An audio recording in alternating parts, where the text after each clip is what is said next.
Boa noite, estamos de volta com o Jornal Toda Hora. Agora são 20 horas e convido você a conferir as principais notícias desta quarta-feira.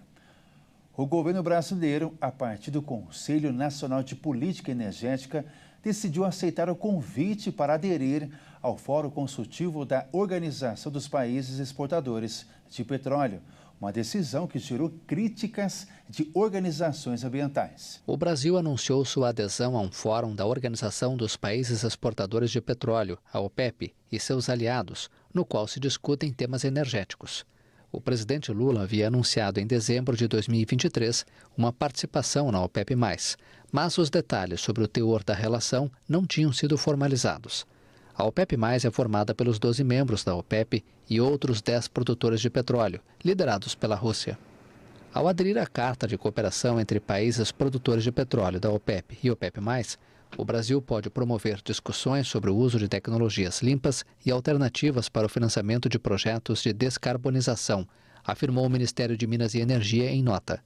Um porta-voz do Ministério disse que, diferente da OPEP e da OPEP+, a carta não tem compromisso com cortes de produção ou regulação de preços, consistindo em um fórum de discussão sobre temas relacionados à transição energética e avanços tecnológicos.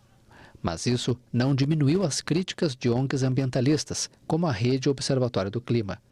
Este anúncio é mais um prego no caixão da transição energética no Brasil, disse a ONG em comunicado. O governo Lula se prepara para receber a COP30 das Nações Unidas sobre o clima em novembro, em Belém do Pará, mas enfrenta críticas de grupos ambientalistas por pressionar pela exploração de petróleo na margem equatorial, uma área marinha próxima da foz do Rio Amazonas. O governo federal regulamentou a lei que restringe o uso de celular nas escolas.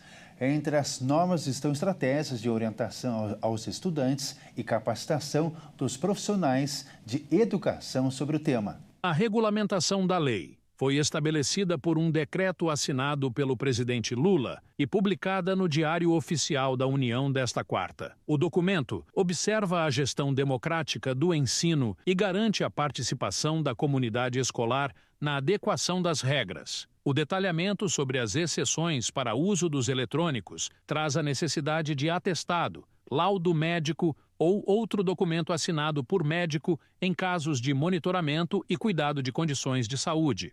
A regra pode ser adaptada a outras formas de comprovação, a critério dos sistemas de ensino. O decreto define ainda a inclusão de estratégias de orientação dos estudantes e formação dos professores. Foram definidos como obrigatórias as ofertas de educação digital para o uso seguro, responsável e equilibrado de aparelhos eletrônicos aos professores, que também devem ser capacitados para identificar sinais de sofrimento psíquico em estudantes. Nos documentos, também devem constar a forma como os celulares serão usados de forma pedagógica e como os aparelhos serão guardados durante a aula, o recreio ou os intervalos. O governo ainda reforçou a obrigação dos estabelecimentos de ensino de promoverem ações de conscientização sobre os riscos de uso excessivo de celulares e outros eletrônicos portáteis pessoais.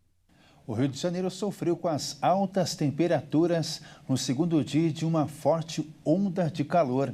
As autoridades adotaram medidas para tentar reduzir as consequências para moradores e turistas. O Rio de Janeiro sofre com um calor extremo. Na terça-feira, a temperatura permaneceu acima dos 40 graus pelo segundo dia seguido, mas a sensação térmica é ainda maior.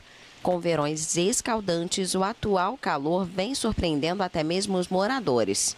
É muito quente o calor, meus cachorros, como é que eles ficam? Eles entram na água sem andar, né? Por causa do calor. Aí eu vim agora também tomar um refresco. Não costuma fazer tanto calor assim nessa época, sempre calor, mas não tanto. Hoje, mais cedo, eu passei aqui, o guarda municipal falou que a sensação térmica estava de 41 graus. Hoje a previsão de fazer 42 graus, né? E é uma coisa que vem piorando a cada ano, né? E agora, finalmente, tomaram alguma providência, que é o mínimo, que é dar água para as pessoas aí que estão na rua. Imagine, então, a dificuldade dos turistas em suportar um calor tão extremo. A temperatura lá está 10 graus Fahrenheit, não tenho certeza quanto é em graus Celsius. Está muito quente aqui. Acredito que a umidade é o que me afeta mais. Estava sentada aqui me sentindo muito cansada, buscando algum ar-condicionado, porque está muito quente.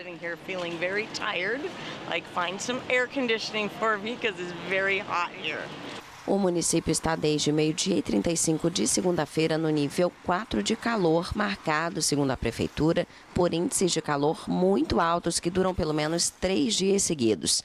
As autoridades abriram pontos de resfriamento na cidade, com sombras, locais de hidratação e banheiros públicos. A recomendação é que moradores e turistas bebam muita água e evitem se expor ao sol nas horas mais quentes. Não há previsão de chuva na cidade nos próximos dias. Muita água e protetor solar também. Por enquanto é só. Na edição das 21 horas, destaco que vamos falar sobre o crescimento do número de registro de crimes de maus tratos contra animais no Distrito Federal. Para você ter uma ideia, cresceu mais de 500% em menos de 10 anos. É logo mais no Jornal Toda Hora. Te espero. Tchau.